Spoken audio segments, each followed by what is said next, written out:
noite a todas e todos, sejam novamente muito bem-vindos. Neste módulo, nós vamos falar sobre a geomorfologia, que é a ciência que estuda o relevo, as formas que a superfície tem e como este conhecimento pode ser aplicado à geoarqueologia. Essa aula em específico é a aula que dedicaremos ao estudo do relevo, sua definição, os principais métodos de estudos que a geomorfologia utiliza para estudá-lo e a aplicação disso na prospecção de sítios arqueológicos na paisagem. Eu começo apresentando essa fotografia para vocês, que é uma fotografia retirada na Antártica, inclusive da área onde fica situada a Estação de Pesquisa Brasileira, que está nessa posição, onde a gente percebe algo que é fundamental para a geomorfologia, que é o quê? As irregularidades topográficas da superfície. Então, se eu observar, essa posição aqui é muito mais declivosa do que essa posição que é bem mais plana, né? Essa posição ao fundo aqui é bem mais plana e essa daqui, no primeiro plano da imagem, bem mais declivosa. Isso diz para nós que a superfície não é homogênea do ponto de vista topográfico. E é exatamente esta heterogeneidade que define o que nós chamamos de relevo, ou seja, as formas que a superfície terrestre apresenta. Se nós recorrermos ao próprio termo geomorfologia, nós vamos entender que o objeto de estudo está relacionado a essa irregularidade topográfica que demarca o conjunto de formas, né? Então, vamos lá. Geo quer dizer o quê? Geo quer dizer terra, superfície. Morfo quer dizer forma. E logia, estudo. Então, geomorfologia nada mais é que o estudo das formas da superfície terrestre. E nos cabe, diante disso, perguntar como que esse estudo é realizado. Para isso, nós vamos seguir aqui na disciplina algo que é base dentro da geomorfologia, que é o entendimento do relevo a partir de uma tríade, ou seja, o primeiro ponto é sempre considerando o relevo a partir das suas formas, né? E isso em diferentes escalas, ou seja, eu tenho tanto formas de ordem regional, que nós chamamos de macroformas do relevo, quanto formas meso e micro, em escalas de muito maior detalhe, né? E que se relacionam entre si. Então, as formas que a superfície tem me definem a primeira instância dessa tríade. A segunda são os materiais. Por quê? Essas formas, elas não são formas do vazio. A forma é sempre de alguma coisa. E que coisas são essas? Principalmente as rochas, os solos e também os pacotes sedimentares. Então, a forma se relaciona com os materiais nessa perspectiva. E, por fim, eu tenho quem? Os processos. São aqueles processos que dão origem a essas formas a partir da atuação sob determinados materiais. E eles podem ser tanto naturais quanto antrópicos. Então, eu relacionando as formas com os materiais e os processos ao longo do tempo, eu vou ter a base de estudo do relevo, que é o principal objeto de estudo da geomorfologia, é o que fundamenta a geomorfologia, né, enquanto ciência. Para que a gente faça isso, a gente tem diferentes dimensões, né? Ou seja, a gente tem diferentes possibilidades de analisar o relevo. E uma delas é a partir da perspectiva morfológica. O que eu quero dizer com isso? Tem duas instâncias onde a gente pode observar o relevo, caracterizar esse relevo, considerando aí a morfologia. A primeira delas é o que nós chamamos de morfografia, que diz respeito sobre a descrição qualitativa das formas. É inclusive a instância em que eu vou dar nome para essas formas, né? Então, toda tipologia de formas, ela está baseada, ela está incluída aí dentro dessa perspectiva da morfografia, a descrição da forma. A segunda instância é aquela em que eu vou usar elementos matemáticos para caracterizar essas formas, ou seja, uma caracterização quantitativa. Então, enquanto na dimensão morfográfica eu faço uma descrição qualitativa, na descrição morfométrica eu faço uma caracterização quantitativa. Vamos observar alguns exemplos das duas para que a gente entenda isso melhor. Vamos lá. Então, eu tenho um desenho esquemático aqui de algumas formas de relevo e eu tenho alguns termos que definem quem são essas formas, nessa escala, que me dizem respeito da morfografia, ou seja, a forma como eu descrevo isso. Então, por exemplo, dentro desse compartimento, marcado por essa cor, eu tenho algo que está sendo chamado de planalto. O que é um planalto? São terrenos altos, aplainados, e quando aplainados, por exemplo, nós temos as chapadas, há ondulados, né, que seriam os planaltos dissecados, como, por exemplo, colinas e morros.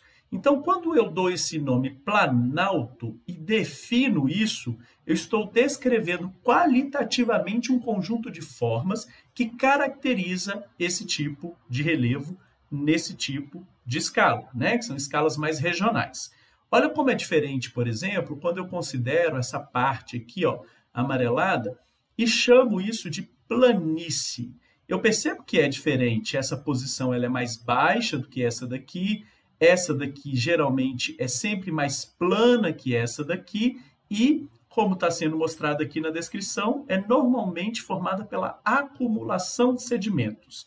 Então, não só aspectos, né, relacionados à sua forma, como ela se insere nesse contexto, mas também alguns aspectos genéticos. Enquanto no planalto, por ser uma posição mais alta, você vai ter o predomínio da erosão, aqui na planície você vai ter o predomínio da sedimentação. Isso de uma forma bastante genérica, né? De uma forma bem simples da gente pensar a diferença entre as duas. Então, o que eu estou querendo dizer aqui é que ao descrever essas formas, eu as categorizei de maneira distintas em planalto ou planície. Aqui também nós temos a depressão, que é essa posição marcada em verde, definida como terrenos abaixo do nível do mar, e quando isso acontece são chamadas de depressões absolutas, ou de áreas adjacentes a ela, né? Então a gente percebe que essa parte verde aqui ela é mais baixa que essa parte marrom e que essa parte azulada, rocheada aqui. Então, por isso, ela é considerada uma depressão. E, por fim, essa zona aqui, associada ao planalto, nessa área aqui, que eu estou chamando de montanha, né? Que quer dizer o quê? Terrenos muito altos, predominando aí superfícies bastante dessecadas, com declividades mais acentuadas.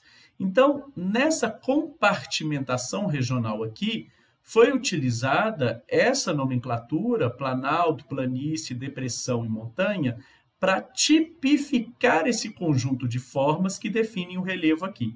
Isso é o que a gente faz nessa dimensão da morfografia, é descrever e dar nomes, né? Aqui é uma outra visão na mesma perspectiva, para que vocês vejam a planície, como as áreas baixas associadas à sedimentação, os planaltos, a depressão absoluta e a depressão relativa. Então, essa está abaixo do nível do mar, tá vendo aqui? Ó? Nível do mar, por isso é chamada de absoluta e essa daqui relativa, e a montanha, né? Então, é uma apreensão morfográfica dessas formas. O que eu não posso esquecer é que essa morfografia ela tem uma relação muito íntima com a escala em que essas formas estão sendo abordadas. Por quê? Porque dentro dessa unidade, por exemplo, do planalto, ou dessa da planície, ou dentro da própria montanha, eu tenho também formas que estão embutidas e que vão receber outros nomes e que podem, inclusive, estar presentes em mais de uma unidade. Então, eu vou dar um exemplo para vocês. Dentro do planalto aqui, eu tenho morros, morrotes e colinas, caso ele seja principalmente um planalto dessecado. Eu também posso ter morros, morrotes e colinas dentro da depressão, por exemplo, né? Isso quer dizer para a gente o quê? Que existe uma tipologia de formas numa escala diferente daquela adotada para falar de planalto e também define tipos. Então, a gente sempre tem que ter a escala como um elemento muito importante para a gente saber quais serão os termos utilizados para identificar e caracterizar essas formas.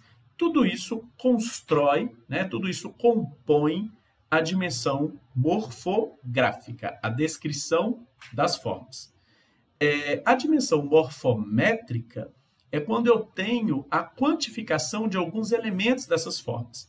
Então, aqui eu estou usando como exemplo, né, um estudo feito numa bacia lá na Bahia, essa bacia hidrográfica aqui, estudada pela professora Juscelia Pacheco, próximo ali da região de Nova Açores, Serrinhas, que é a bacia do Riacho Natuba. E esse mapa me apresenta aqui uma dimensão quantitativa do relevo, que é quem? A altitude. Então, eu tenho aqui um mapa que nós chamamos de mapa hipsométrico, que está expressando a altitude, que nada mais é que a altitude do relevo em relação ao nível do mar, ou seja, quão distante em metros esse relevo está, essa superfície está, considerando o nível do mar como zero, como referência. Então, eu tenho as cores aqui, ó, vermelho. Em vermelho, eu tenho superfícies que estão entre 411 e 488 metros de altitude, que é essa área aqui. Eu estou dando uma dimensão morfométrica, que é a altitude, para caracterizar esse conjunto de formas que aqui se situam. Outra possível, né, eu estou utilizando a mesma bacia como exemplo, seria a declividade, que é o quê? Inclinação do relevo em relação a um plano horizontal. Então, se o relevo está menos inclinado, mais próximo desse plano horizontal, eu vou dizer que esse relevo é menos declivoso, ou seja, mais perto do plano. Quanto mais distante desse plano horizontal, mais declivoso será esse relevo. E aí, a gente utiliza isso até para categorizar esse relevo como relevo suave, plano, ondulado, muito ondulado, certo? Aqui, por exemplo, no mesmo exemplo na bacia, eu consigo ver nas áreas mais esverdeadas aqui, relevos mais planos, enquanto nas áreas amareladas eu tenho relevos com maior declividade. Então, é mais uma dimensão métrica para caracterizar, né, essas formas que a superfície tem. E, por fim, uma análise que não está representada através de um mapa, poderia ser, mas que é uma análise também quantitativa de elementos desse relevo, mas baseado em componentes lineares, ou seja, na rede de drenagem, no conjunto de rios, né, e áreas por onde essa água circula dentro dessa bacia. Então, eu tenho aqui, por exemplo, coisas que vamos discutir ao longo da disciplina, aqui a hierarquização dessa rede de drenagem e uma quantificação de elementos sobre esses rios que definem essas formas numa perspectiva morfométrica. Então, enquanto na dimensão morfográfica eu descrevia e dava nomes, na dimensão morfométrica eu vou dar vou usar de elementos quantitativos, eu vou fazer medidas para caracterizar essas formas. Bom, a segunda dimensão, depois da morfológica, é a dimensão morfogenética, onde o meu principal interesse é de estudar os processos associados à origem das formas. E esses processos, como a gente vai ver ao longo da disciplina, eles podem ser tanto endógenos quanto exógenos. Os principais processos endógenos que nós temos são tectônica, vulcanismo, o magmatismo intrusivo e movimentos sísmicos, enquanto os principais processos exógenos são intemperismo, erosão e sedimentação. Uma terceira dimensão que a gente pode ter também sobre o estudo do relevo é a dimensão da morfodinâmica. Então, enquanto na morfologia eu descrevia e media, e na morfogênese eu enfatizava os processos que dão origem a essas formas, aqui na morfodinâmica eu também vou pensar nesses processos, mas não como antes, né? Na perspectiva evolutiva, daqueles processos que fizeram com que aquelas formas chegassem até nós daquela maneira. Nessa perspectiva morfodinâmica, a ênfase que eu vou dar são sobre os processos atuais, tanto endógenos quanto exógenos, mas que acontecem na atualidade e que nós presenciamos, né? Então, eu vou dar dois exemplos para vocês entenderem qual que é a grande diferença. O primeiro eu estou aqui em Salvador, né? Então, eu estou aqui no elevador Lacerda, e que divide o que lá em Salvador eles chamam de cidade baixa de cidade alta.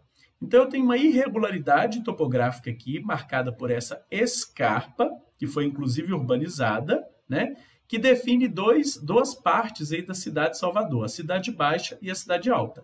E ao ser estudado, nós percebemos que essa diferença entre a cidade alta e a cidade baixa, ela é devido à presença de uma falha, né? Ou seja, houve uma movimentação de blocos, inclusive aqui a gente tem a formação de uma bacia sedimentar, né? Que marca, do ponto de vista geomorfológico, a sua presença através dessa escarpa que separa as duas áreas que foram ocupadas, certo? Isso daqui tem relação com a tectônica, mas é uma tectônica em que não está sendo presenciada, ou seja, as pessoas que moram em Salvador, seja na cidade baixa ou na cidade alta, elas já encontraram essa escarpa pronta quando chegaram ali, certo? Desde os grupos indígenas que habitaram, até os grupos africanos e portugueses que vieram depois, todo mundo já encontrou quem? A escarpa definindo uma parte alta e uma parte baixa do relevo. Isso daqui tem associação com processos tectônicos, mas não são do hoje, são processos tectônicos passados, né? Então, nós estudamos isso daqui a partir da morfogênese. É diferente se eu vivo hoje, na atualidade, situações em que a tectônica se manifesta e produz efeitos. Então, dos efeitos da tectônica em áreas ativas, por exemplo, são os terremotos. Então, se eu tenho, por exemplo, essa estrada que fica lá no Japão, né, na cidade de Kumamoto, toda destruída porque a Terra se movimentou, então isso é um efeito atual de um processo geomorfológico, e aí sim está na dimensão da morfodinâmica, correto? Um outro exemplo seria eu ir numa determinada área, num determinado vale, como esse exemplo aqui do estudo de Barros e colaboradores, em que a autora nos apresenta uma tipologia e uma classificação de feições deposicionais quaternárias, né, nessas bacias, formadas aí por processos tanto fluviais quanto processos de encosta, e que vai mostrar, que vai reconduzir uma reorganização da drenagem. Então, o que a autora está querendo dizer? Que existem muitos depósitos de fundos de vale que estão tanto associados ao que o rio trouxe, quanto ao que foi retirado das encostas.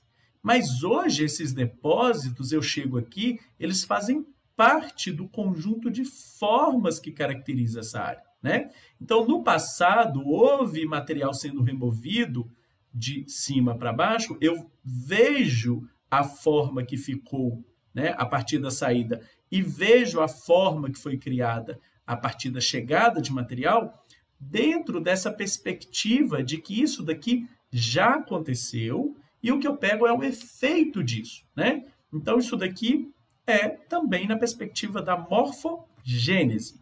É diferente se eu estou morando numa determinada área em que esse processo acontece na atualidade e eu vivencio ele, né? Então, aqui, por exemplo, é a região serrana do Rio de Janeiro, onde em 2011 a gente teve das manifestações mais intensas de movimentos de massa, de movimento de material, né, nas encostas, associados aí a alguns eventos de chuva, né? A gente vai conversar sobre esse tipo de fenômeno. Esse daqui é da ordem da morfodinâmica. Eu estou presenciando o evento, né?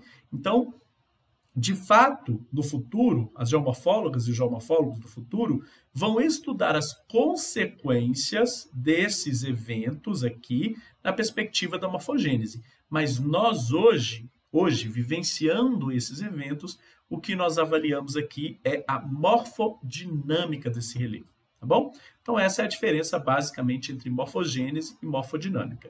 É acompanhar os efeitos, as formas, os processos do passado que trouxeram aquele relevo que nós observamos hoje, ou analisar o efeito do que está acontecendo na atualidade, baseado aí nas características desse relevo. E, por fim, a gente tem a morfocronologia, que é quando a gente vai tentar buscar associar aquelas formas à idade com a qual elas foram formadas. E aí a gente tem dois tipos, né, de datação das formas. Aquela baseada em idade relativa, ou seja, quando eu uso métodos indiretos e qualitativos para falar sobre a idade do relevo, e os métodos baseados na idade absoluta, que são quantitativos e geralmente utilizados por nós para obtenção de taxas e idades numéricas. Na idade relativa, eu busco saber se aquele relevo é jovem ou velho, e para isso eu vou utilizar os métodos, como eu disse, qualitativos. Eu vou dar um exemplo para vocês entenderem que é bem diferente, né, essas duas perspectivas. Aqui eu tenho dois ambientes muito distintos, caracterizados por dois contextos litológicos muito distintos. Nesse contexto aqui eu tenho quartzitos, né, rochas siliciclásticas aqui com velozes, um campo rupestre aqui, e nessa segunda superfície aqui eu tenho calcário, né, que você nem vê, porque ele já foi todo transformado em solo, e eu tenho associado a esse calcário aqui algumas fitofisionomias típicas do cerrado. Então, eu vou pegar, por exemplo, os dois solos que caracterizam esses dois ambientes. Naquele primeiro, eu teria um solo muito rasinho, certo? Associado ao quartzito. E no calcário, um solo muito profundo, vermelho, associado a ele. Por que é tão diferente, né? Por que os solos são tão diferentes? Porque a resposta dessas rochas é muito diferente em relação à formação do solo. Enquanto quartzitos são rochas muito resistentes, né? Difíceis de você intemperizar para transformar em solo, o calcário não.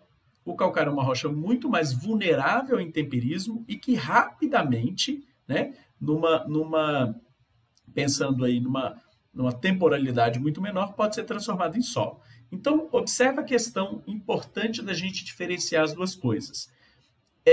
Quando eu olho para um exemplo desse, em que eu tenho quartzitos, né, com solos rasos, pouco desenvolvidos, e para essa outra situação, em que eu tenho calcários com solos profundos, muito desenvolvidos, eu me faço a pergunta quem é mais velho e devo pensar que essa pergunta tem que ser prosseguida por outra, que é: que mais velho eu estou falando? Eu estou falando de idade cronológica ou de idade evolutiva? Por exemplo, se eu digo que nessa situação é mais velho do que essa, ele é mais velho em qual perspectiva? Uma coisa é você ser mais velho do ponto de vista da idade, né? Aqui é um solo que tem 5.000 anos, enquanto esse solo aqui tem 2.000 anos. Então, estou chutando duas idades aqui só para a gente conversar sobre o assunto. Isso fala que isso é mais velho do que isso, porque tem uma idade cronológica diferente. Agora, a idade evolutiva tem a ver com mais desenvolvido ou menos desenvolvido. Aí, esse daqui pode ser mais velho cronologicamente, ter 5.000 anos, mas ele é menos desenvolvido do que este daqui. Então, nem tudo que é mais jovem cronologicamente vai ser também mais jovem da perspectiva, né, evolutiva do seu grau de desenvolvimento. Sobre a idade absoluta, ao invés de buscar saber se o material é jovem ou velho comparativamente, eu quero encontrar uma expressão numérica que defina a idade daquele material, certo? E para isso eu vou utilizar métodos quantitativos. Existem alguns que são baseados em princípios químicos, principalmente através da utilização de isótopos, sendo os mais conhecidos aqueles, né, que têm um decaimento radioativo, mas também métodos físicos baseados em danos que a radiação provoca, né, danos acumulativos, nestes materiais geológicos. Então, a gente tem um clássico aqui, né, que todo mundo conhece, que é a datação dos cristais de zircão por alguns pares de isótopos radioativos. Só que essa datação, ela me diz sobre a formação, como a gente vê aqui, né, 413 milhões de anos aqui, ou a deformação desse cristal. E isso tem relação com uma cronologia da rocha, e não necessariamente do relevo associado a ela. Então, embora seja um método bastante utilizado pela geologia, ele é um método muito importante para a petrogênese, para a petrologia, mas pouco aplicado à geomorfologia. Mas existem outros que são de muito interesse da geomorfologia, porque eles permitem você fazer uma relação com as formas. Então, você está olhando os materiais, mas você tem relação com as formas. Um deles é a datação dendrocronológica, né? Onde você vai medir a idade de uma árvore baseado nos seus anéis de crescimento. Tem uma aplicação interessante na geomorfologia, porque não só as idades reveladas aqui, obtidas, né, a partir do uso de alguns componentes, como carbono 14, mas também a própria morfologia desses anéis, elas falam sobre processos que essas árvores estiveram submetidas durante o seu crescimento, e alguns desses processos são geomorfológicos. Então, por exemplo, eu tenho essa situação aqui em que foi feito um estudo sobre o comportamento do fluxo de detritos numa determinada bacia, medido através da maneira como os anéis das árvores cresceram, né? Então, eu tenho diferentes padrões morfológicos e com idades que mostram que algumas árvores ficaram soterradas, algumas árvores ficaram expostas durante todo o tempo, não foram afetadas por esses fluxos, outras tiveram aí alguns elementos inibindo seu crescimento. Então, diversas situações que mostram sobre a dinâmica de material obtidos indiretamente nesses padrões de crescimento dos anéis dessas árvores. E aí, para a gente finalizar essa parte morfocronológica, aqui tem uma síntese dos diversos tipos de radionuclídeos principais utilizados com aplicações na geomorfologia, né? Então, eu tenho datação por radiocarbono, luminescência oticamente estimulada, que a gente chama de LOI, ressonâncias de spin eletrônicos e isótopos cosmogênicos como as principais aplicações, né, no uso aí de radionuclídeos dentro da geomorfologia. E uma tabela síntese aqui deles, ó, berilo 10 é um dos mais utilizados, mostrando as aplicações. Basicamente, então, eu tenho a morfografia, a morfometria, a morfogênese, a morfodinâmica e a morfocronologia, que juntas constituem a nossa geomorfologia. Então, dar nomes e descrever, medir e entender a gênese através dos processos que se manifestaram ao longo do tempo, entender o comportamento dos processos na atualidade e entender a idade, as relações cronológicas que ela estabelece com materiais e entre si fazem aí, constroem o corpo dessa ciência, do estudo do relevo dentro dessa ciência que nós chamamos de geomorfologia.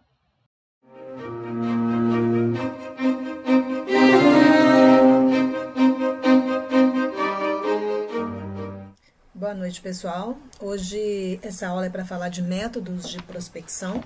Então, eu trouxe um exemplo de um trabalho que foi feito por mim e pela minha equipe na bacia do Rio Peruaçu. Então, vai ser um exemplo, mas eu queria falar umas coisinhas antes. Então, eu vou tentar ser sintética, né, para a gente poder fazer tudo em 30 minutos, ok?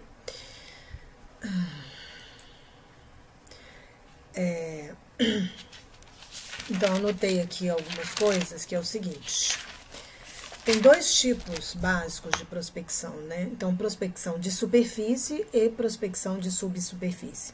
Então, quando você faz uma prospecção, é importante você considerar o grau de intensidade que você quer dar àquela área. Então, quando a gente fala de grau de intensidade, nós temos uma relação com o tamanho da área, né, da superfície, e, consequentemente, com o financiamento. Então, quanto maior a área, quanto mais tempo eu vou trabalhar, maior é o financiamento. Então, isso pode ser um problema, né? Então, quando eu falo de alto grau de intensidade, uma intensidade fina, isso significa que eu estou falando de uma distância menor entre os pontos, né? Então, eu posso falar de 10, 20 metros, que seria, aí, vamos dizer, o ideal, mas isso significa muita mão de obra. Então, vamos supor que nós estamos fazendo um trabalho entre, como eu fiz, entre Mariana e o porto lá de Vitória, perto de Vitória, no Espírito Santo. São 400 quilômetros.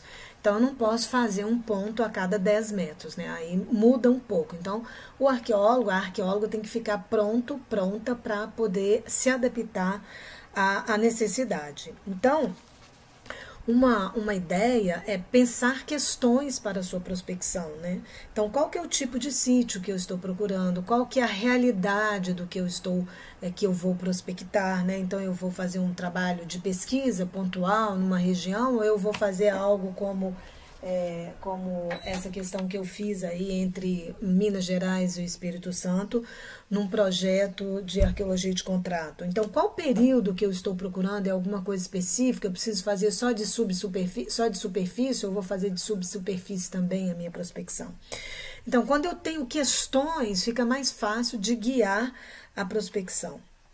Uma coisa muito importante também é ler o que já foi publicado, seja em geologia, seja em geoarqueologia, seja em geologia, ou seja em arqueologia.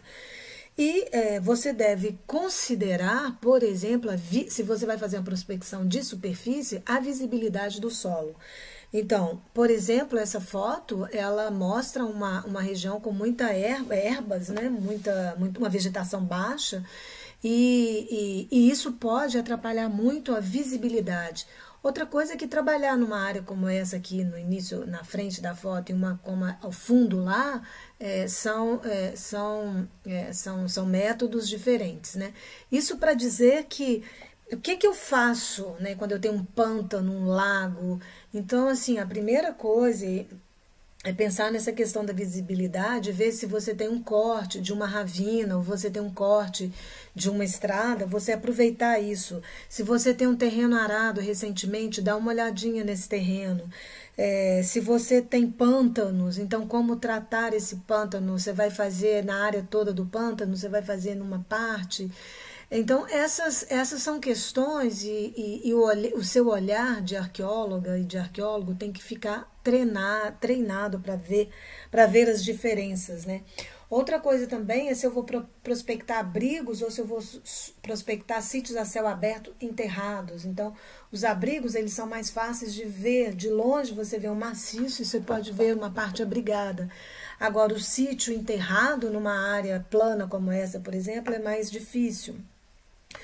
Aí, quais elementos têm que me chamar a atenção nesse ambiente? Então, você tem que pensar na água, na presença de jazidas de distintas matérias-primas, então lítica, um tipo de madeira, uma área que tem muita planta medicinal, uma área com frutos, uma área com muita caça, né? Tem momentos que a caça ela vai se reunir, por exemplo, no alto do rio, né?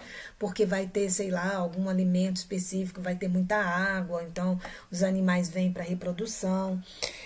Então, assim, é importante áreas, por exemplo, com os castanhais, ou áreas com pequi, ou áreas que têm um determinado fruto que vai dar fruto numa determinada época. São áreas importantes que tem que chamar a sua atenção.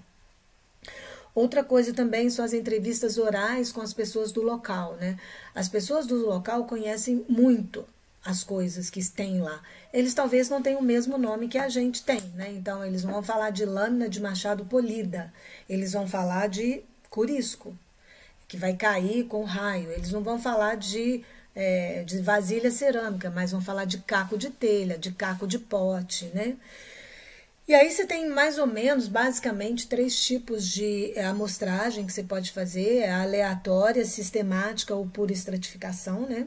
Então, a aleatória seria, você tem uma área na sua frente, você vai escolher arbitrariamente uma parte dessa área para fazer a sua prospecção. A sistemática, você vai dividir a sua área em quadrantes e vai prospectar algumas delas ou todas, mas da mesma maneira, né? E a por estratificação, que tem a ver com as unidades, as distintas unidades da paisagem. Então, eu tenho a margem de um rio, ou o topo de um morro, ou a meia encosta, eu vou escolher quais dessas unidades eu vou prospectar, ou se vou prospectar em todas ou em algumas, né? Então, é isso que, assim, eu queria dizer antes de começar a minha aula, né? Propriamente dita, a apresentação. Então, eu estudei a bacia do Rio Peruaçu, eu fui fazer uma prospecção de jazida de matéria-prima lítica, e depois eu fui também procurar sítios arqueológicos enterrados, sob abrigo, a céu aberto, e aí eu vou mostrar para vocês um pouquinho disso. Saibam que a gente tem também aparelhos, a gente pode falar disso em outra aula, mas aqui eu fiz com o básico, que é a boca de lobo. Então, vamos lá. Então, é uma coisa que a arqueologia tem sempre que pensar, é essa questão da paisagem e arqueologia, né? A paisagem condiciona a ocupação humana e, em consequência, vai condicionar a abordagem da arqueologia. Eu disse que ela condiciona, ela não limita a ocupação humana, mas o que eu quero dizer é o seguinte, uma área com esse tipo de relevo da direita e uma área com esse tipo de relevo da esquerda, ela foi ocupada de maneira diferente e, gente, nós temos que ter uma abordagem distinta para essas duas áreas, né? Eu vou te dizer que a da esquerda é muito mais difícil de encontrar sítios arqueológicos. Para mim, né? Então, qual que é a importância de um método de prospecção? Por que eu tenho que criar um método, sabe? O que é isso? Na verdade, o que a arqueologia precisa é compreender os contextos. Por isso que eu falo, a gente precisa ler o que está sendo realizado pela geologia, geomorfologia, se tem um karst na região, ler sobre o karst, saber se já tem coisas escritas sobre a arqueologia. Então, assim, é compreender esses contextos para então a gente entender a relação dos grupos com este contexto, né? Quais foram as ocupações que eles deram a esse espaço e as utilizações, porque espaços, paisagens diferentes, muito certamente vão ter usos diferentes. Então, eu desenvolvi essa noção de economia do espaço. Eles vão usar o espaço de maneira diferente, de acordo com o que o espaço possa dar. Então, eu comecei a trabalhar com essa noção aqui. Eles vão, em alguns lugares, buscar matéria-prima lítica. Você sabe, eu sou especialista em tecnologia lítica, então eu estou sempre envolvida com a pedra, né? Então, eles vão, em alguns lugares, buscar, sei lá, algum compartimento daquele rio, daquela área que você está estudando, para buscar procurar jazida de matéria-prima lítica, ou eles vão para buscar, sei lá, um tipo de madeira, eles vão usar outros locais para enterrar os seus mortos, e ainda, como essa foto da direita, é um grande cânion aí do Rio Peruaçu, 17 quilômetros, onde a gente tem mais de 100 sítios arqueológicos sob abrigo.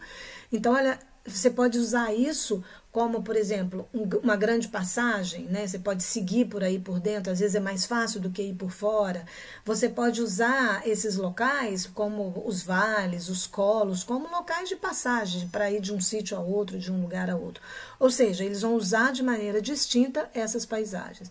Aí está a bacia, na figura de cima, então mostra o Peruaçu, é um tributário da margem esquerda do Rio São Francisco, e ele está quase na divisa lá com o estado da Bahia.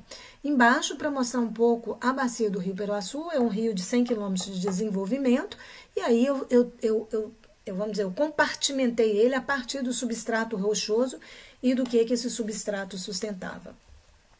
Então, só para vocês terem uma ideia, essas 3 áreas verdes, a área da esquerda, então essa área aqui é o rio, o parque do Alto Peruaçu. Esse aqui é uma reserva indígena Chacreabá e esse aqui é o Parque das Cavernas, porque aqui nós temos 17 quilômetros de cânion. Então, eu vou trabalhar com a geomorfologia, eu peguei essa bacia e dividi em subsistemas. Eu entendi a bacia como um sistema, onde cada subsistema, ele é único, mas ele se relaciona com os outros subsistemas. Então, eu dividi o Alto Vale, a zona de transição entre o Alto Vale e o compartimento do cânion, e o compartimento da planície aluvial, quando o rio Peruaçu chega no São Francisco. Para vocês terem ideia, no Alto Vale, então, essa linha aqui é uma linha de buritis, né? E é o rio, mas a paisagem é um rio que fica um pouco, vamos dizer, ainda sob o substrato rochoso, que é o arenito. É uma zona pantanosa, onde não dá para a gente chegar no rio, de fato, e é uma área de muitos caimãs, de muitas grandes serpentes, mas também de muitas araras, muitos papagaios, né? Então, esse é o meu primeiro contato com essa zona aí do Alto Vale. Mas o Alto Vale tem também um cerrado, né? E tem essa areia, a rocha aí está em forma de areia, né? E o arenito está embaixo. Então, o rio começa a andar sobre, né? A se deslocar sobre esse arenito, e daqui a pouco ele vai começar a afundar, então arrancar esse arenito e depositar em outros compartimentos, né? Então, aqui já nós estamos na zona de transição, já começa a aparecer aí as rochas, então certamente os grupos humanos iam aí por causa da rocha, mas também, muito provavelmente, eles iam nessas áreas por causa do barro, né? Por causa da argila. E aí eu não tenho uma foto não, mas nessa área começa a ficar mais fácil, o rio já está encaixado, e começa a ficar mais fácil tanto de ver matéria-prima lítica dentro do rio, como chegar até o rio para poder fazer a pesca. Aí a gente entra no compartimento do cânion, só para vocês terem uma ideia, é um cânion de 17 quilômetros, com alturas que podem variar entre 150 a 200 metros, e com mais de 100 sítios arqueológicos sob abrigo. Então, o rio corre aqui dentro, e nos pés, lá embaixo, a 150 metros, nós temos vários sítios com pinturas, fogueiras, acampamentos rápidos. E aqui a matéria-prima já está disponível, porque o rio já arrancou, já rodou com ela nesses compartimentos, e ele vai então chegar aqui e depositar essa matéria-prima lítica aí. E aí é um lugar também, olha só, onde a caça vem beber água, e os grupos humanos certamente também vêm beber água, vêm pescar. Aqui a minha escala aqui sumiu, não dá para ver, mas aqui eu tenho 100 metros de abertura por 60 metros, né? E eu tenho uma gruta de 5 quilômetros, para dizer que então nós estamos num outro compartimento, com uma outra, vamos dizer, com uma outra imagem, né? Um outro mundo, vamos dizer assim. E depois a gente chega na planície aluvial lá do Rio São Francisco, e aí nós estamos falando de um outro mundo ainda. Então, um mundo de um rio que é navegável, que muito provavelmente levou e trouxe pessoas, né?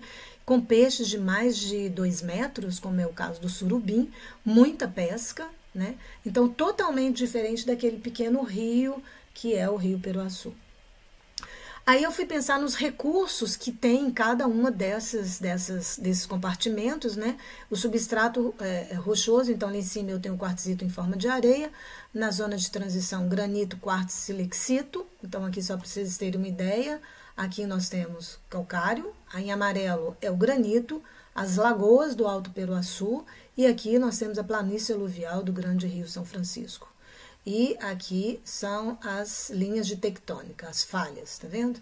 Então, isso tudo compôs o meu universo para entender como que as pessoas podem ter usado essa bacia. Aqui no compartimento do cânion, então, eu tenho calcário, silexito, granito, seixo, né? Eu tenho tudo. E aqui no São Francisco também eu tenho muitas coisas, só que de uma dimensão maior, porque não só essas coisas chegam, essas matérias-primas chegam através do Rio Peruaçu, mas chegam também através do Rio São Francisco.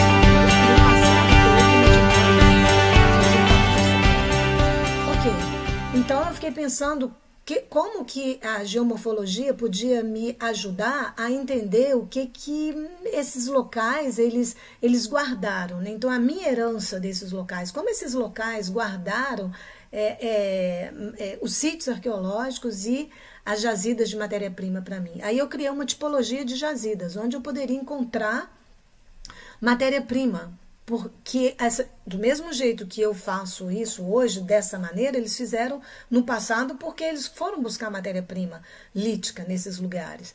Então aqui eu tenho uma dolina, a dolina é aquele buraco kárstico que se forma, não vou entrar nos detalhes aqui, né?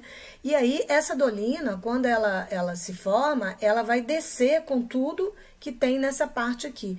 Então, na parte superior. Então, aqui, tanto eu posso achar coisas que estão descendo, como no fundo da dolina, porque nós temos dolinas imensas, né? Como é o caso da dolina dos macacos, lá no Vale do Rio Peruaçu. Então, eu tenho aí a dolina, eu vim aqui procurar e achei muita coisa. Os velhos terraços, então o rio vai se aprofundando e ele vai deixando velhos terraços.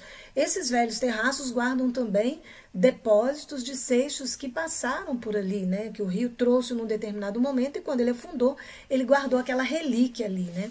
E aí os grupos humanos certamente foram lá buscar esses materiais, porque você tem um pouco de tudo lá dentro. As ravinas, que são esses cortes que às vezes a gente vê quando passa na estrada, a gente olha assim para os maciços, para os morros, esses cortes que tem ao longo do maciço, ele começa de baixo para cima, e o que ele traz? Quando ele abre, ele vai trazendo ali dentro, vai virar um caminho das pedras, né? Então aqui eu estou dentro de uma ravina e olha toda a matéria-prima que tem aqui. Eu ia lá buscar matéria-prima. Imagina se os grupos passados não iam encontrar ravinas com matéria-prima já disponível, enrolada, quebrada.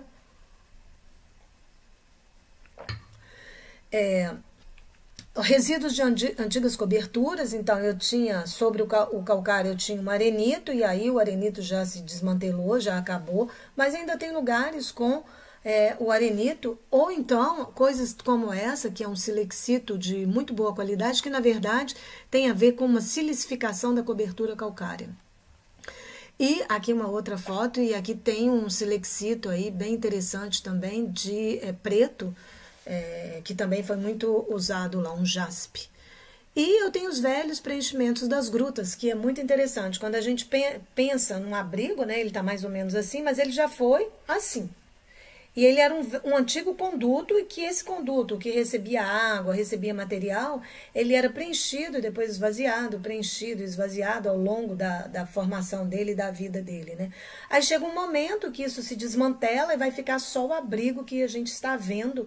E aí na parte baixa desse abrigo, que é o caso aqui, tem velhos preenchimentos. E muitas vezes esses velhos preenchimentos, eles foram utilizados. Eu chego no abrigo, eu estou cansada, e eu preciso lascar uma peça ou outra, né, para cortar uma lasca, e aí eu acho material aqui que eu posso usar. E no caso, isso aqui tinha um bloco que estava no pé, né, assim, na parte baixa aqui, e ele estava lascado. Então, assim, você pode criar uma tipologia de jazida para sua área de lítico, mas pode ser também de barro, de argila, de tipos de madeira. Você pode criar a sua tipologia. Depois eu fui procurar sítios de uma maneira geral, e aí eu fui, então, nessa área lá do alto, né, e eu precisava fazer uma amostragem, mas era uma área imensa. Então, o que eu decidi fazer? Eu busquei, eu segui o rio, então, o Rio Peruaçu foi o meu, vamos dizer, o meu guia, né, porque tudo muito plano, e aí eu fiz a cada 5 ou 10 quilômetros, eu parava e fazia um ponto de prospecção norte, sul, leste, oeste, que pegava justamente essa área aqui, né? E entrava para dentro do cerrado, porque aqui eu tenho o rio, aqui eu tenho essa faixa intermediária, que tem um tipo de vegetação específico, e aqui eu tenho o cerrado. Então, eu sempre pegava essa parte aqui. E isso eu fui fazendo ao longo do rio, e vou mostrar para vocês no final também que eu fiz isso ao longo de alguns lagos. Aí eu fui trabalhar na área com relevo de secado. Então, o interessante é a gente identificar as variações geomorfológicas ou litológicas e prospectar. Então, eu tenho uma área onde eu tenho um abrigo, eu tenho um maciço e de repente eu tenho um abrigo. Vou prospectar nesse abrigo. Eu tenho uma área onde eu tenho calcário e aí de repente aparece uma jazida, um maciço, uma parte de um maciço de arenito. Eu vou prospectar lá, porque são matérias-primas distintas, né? E aí, o que eu tenho que fazer? Eu tenho que seguir o relevo, Então, vou seguindo o relevo, vou andando aqui na parte baixa, né? E fazer um ponto de prospecção a cada 2, 3 quilômetros. Isso aí depende muito da quantidade que você tem que andar. Então, aí na bacia, eu fui seguindo o calcário e fazia a cada 2, 3 quilômetros, eu parava e fazia aquela linha referencial norte-sul, leste-oeste, a gente fazia uma prospecção.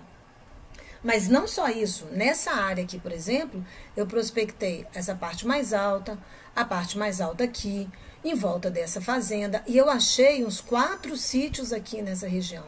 Então, tem áreas que você tem que olhar com o seu olhar de arqueóloga, para ver, ali tem uma parte mais alta, então, quer dizer, o rio sobe, pode entrar aqui, mas ali ele não vai. Olha, ali eu estou perto de um abrigo, será que eles frequentaram o abrigo, mas acamparam do lado de fora? Então, assim, você tem que ir seguindo esse relevo, né?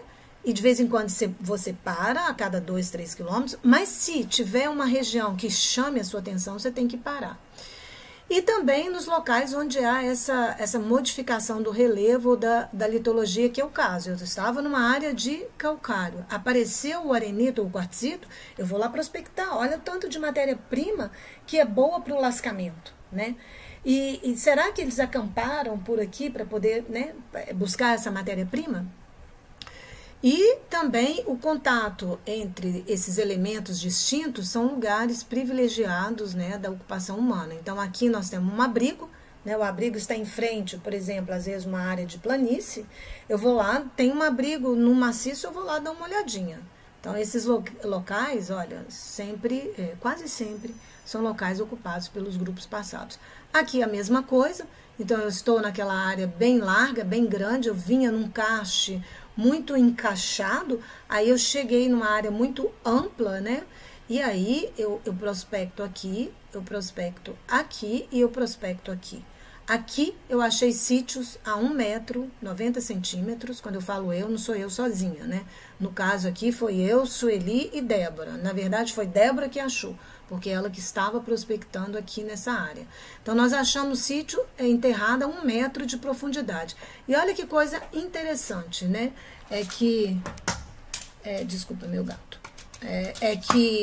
A gente precisa entender a geomorfologia do lugar, como que essa área aqui, ela se formou, né? Porque vocês estão vendo, aqui está mais alto, aqui tem um declive, não é? Então é possível que parte desse sedimento que hoje está aqui, ele estava de fato por aqui.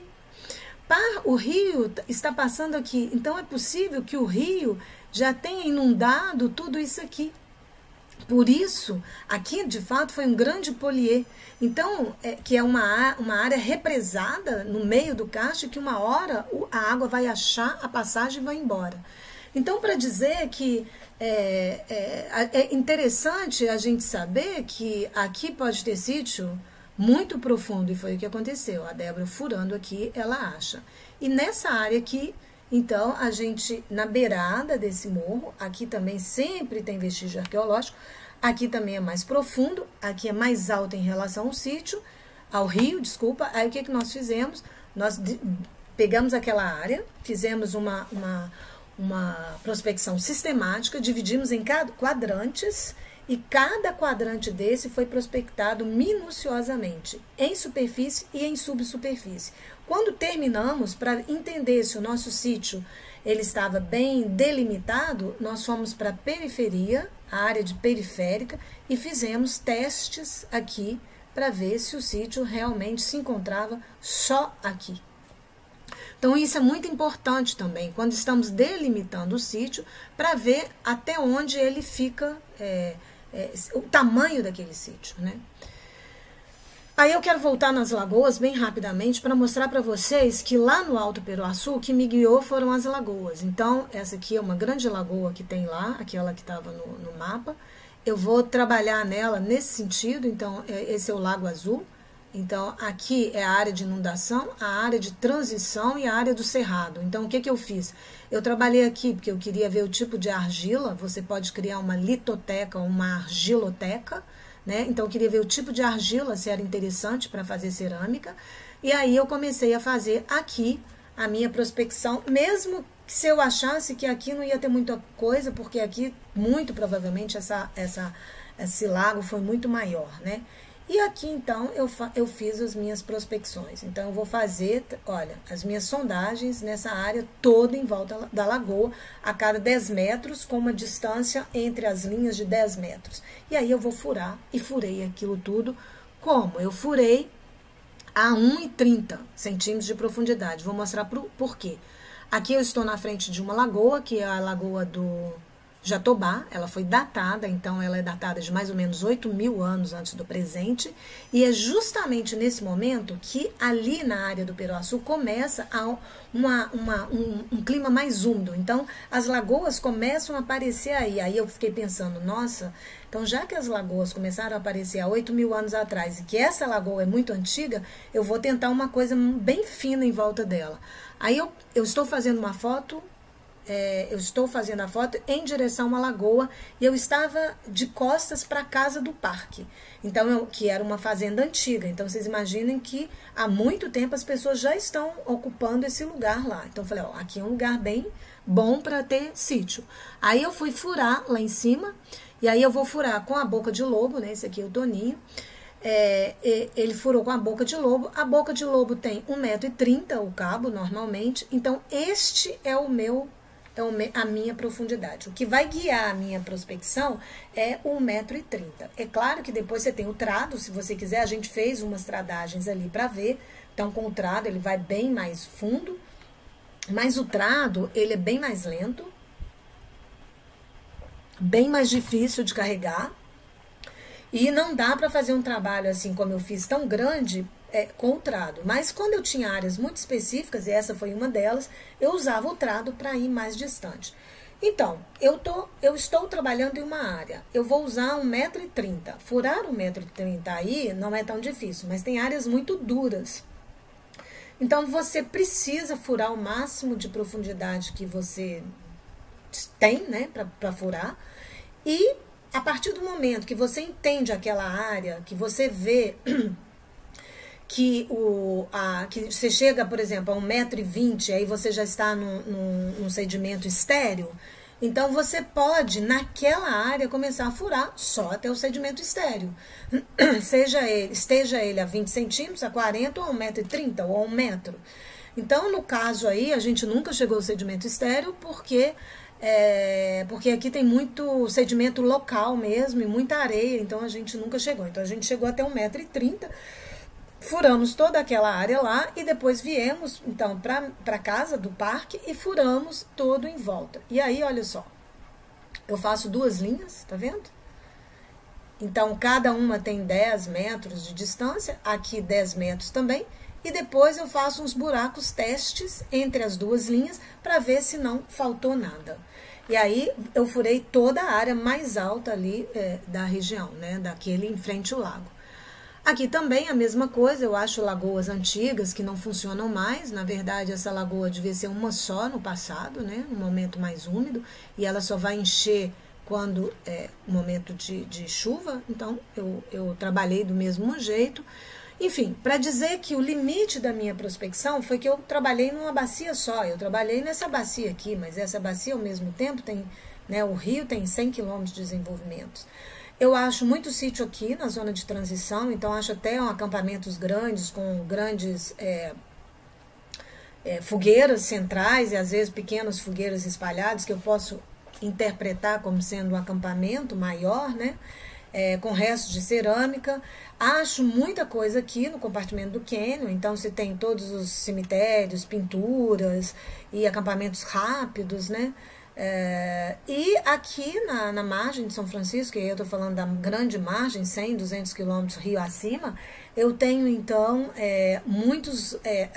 eu tenho cemitérios, acampamentos mais longos, como se eles estivessem ali instalados uma grande parte do ano ali na margem do São Francisco, mas que quando o São Francisco sobe, as águas vão inundar várias partes, né, e aí eles vão subir. Eles vão sair dali e talvez subir o Peruaçu. Não encontro nada aqui em cima, mas isso não tem nenhum problema, não é porque eu não encontrei que eles não estavam lá. Na verdade, aqui tem um outro rio, e aí com 20 quilômetros de distância aqui, com muita pintura. Nessa área aqui, então, eles podem ter vindo no momento específico, que é agora, no final do ano, que tem o pequi, que tem revoada de insetos, que o tamanduá sobe para comer os insetos, que os porcos selvagens sobem para comer o pequi, e muito provavelmente a onça sobe para comer todo mundo, e muito provavelmente os grupos iam, talvez, para fazer uma caçada mais específica, né? Ou buscar um tipo de planta, né?